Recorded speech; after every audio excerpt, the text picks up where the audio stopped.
हमारी संस्कृति, हमारे संस्कार सदा रहें हमारे साथ। सब्सक्राइब करें तिलक। चंद्रशेखर चंद्रशेखर चंद्रशेखर पाहि मां। चंद्रशेखर चंद्रशेखर चंद्रशेखर रक्ष मां। रत्नसानुशरासनं रजतात्रिशृङ्गनिकेतनं। सिञ्जनीकृतपन्नगेश्वरमच्युतानलसायकम्।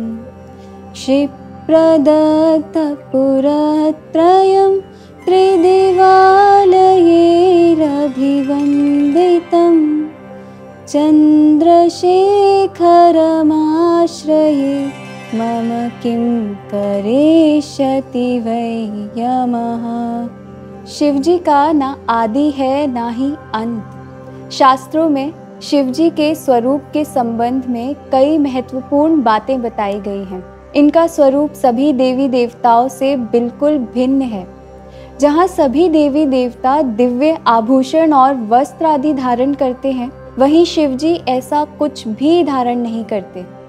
वे शरीर पर भस्म रमाते हैं। उनके आभूषण भी विचित्र हैं।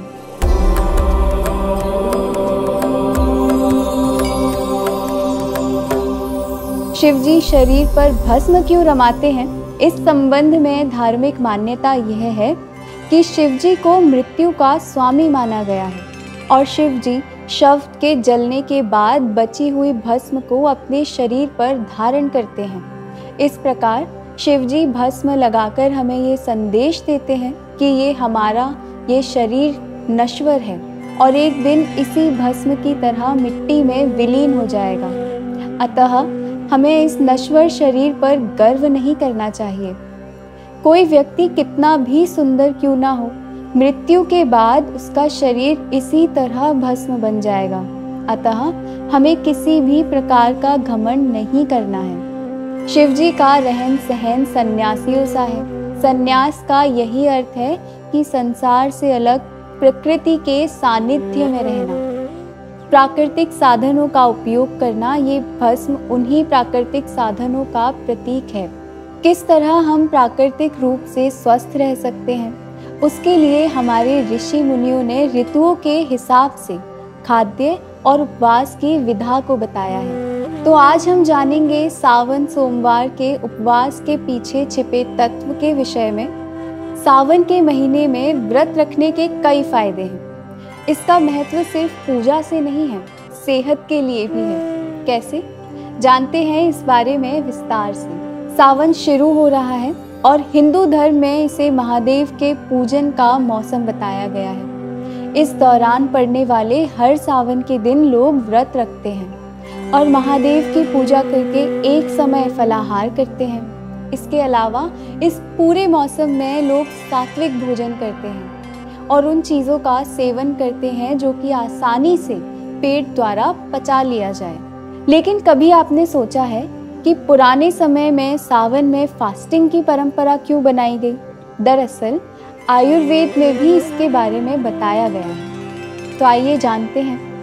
सावन के इस बरसाती महीने में फास्टिंग के पीछे आयुर्वेद का एक कारण है। दरअसल इस मौसम में बारिश की वजह से साग सब्जियों में कई प्रकार के कीड़े लगे रहते हैं। इन्हें खाना पेट से जुड़ी समस्याओं का कारण बन सकता है। इसके अलावा गाय जो घास खाती है, उनमें भी टॉक्सिन्स हो सकते हैं।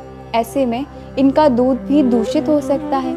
इस प्रकार से दूध से बनी चीज़ों का सेवन भी आपका पेट और पाचन खराब कर सकता है। सावन मॉनसून सीजन में आता है और इस मौसम में उमस के साथ गर्मी ज़्यादा रहती है। ये उमस आपके पाचन तंत्र को सुस्त बना देती है और गट हेल्थ को बिगाड़ देती है। इससे आपको पेट और आंतों से जुड़ी समस्याएं हो सकती हैं, जैसे कि बदहजमी, गैस, एसिडिटी, सूजन या पेट का भारी रहना, इस तरह की समस्याएं।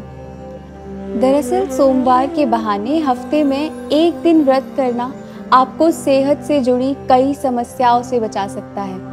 ये पहले तो आपके खराब हाजमे को आराम देता है, दूसरा ये आपको पेट की समस्याओं से बचाने में मदद करता है, तीसरा इससे ब्लॉटिंग, गैस और एसिडिटी की समस्या से निजात मिलती है, जिससे आपका मन भी शांत रहता है। तो चलिए हम सब भगवान शिव से निरोगता की प्रार्थना करें। कुंडलीकृत कुंडलीश्वर कुंडलं वृषवाहनं नारदादिमुनीश्वर स्तुतवैभवं भुवनेश्वरम् अन्धकान्तमाश्रितं मरपादपं शमनान्तकं चन्द्रशेखरमाश्रये मम किं करिष्यति वै यमः। स्वस्थ रहें, प्रसन्न रहें। हर हर महादेव।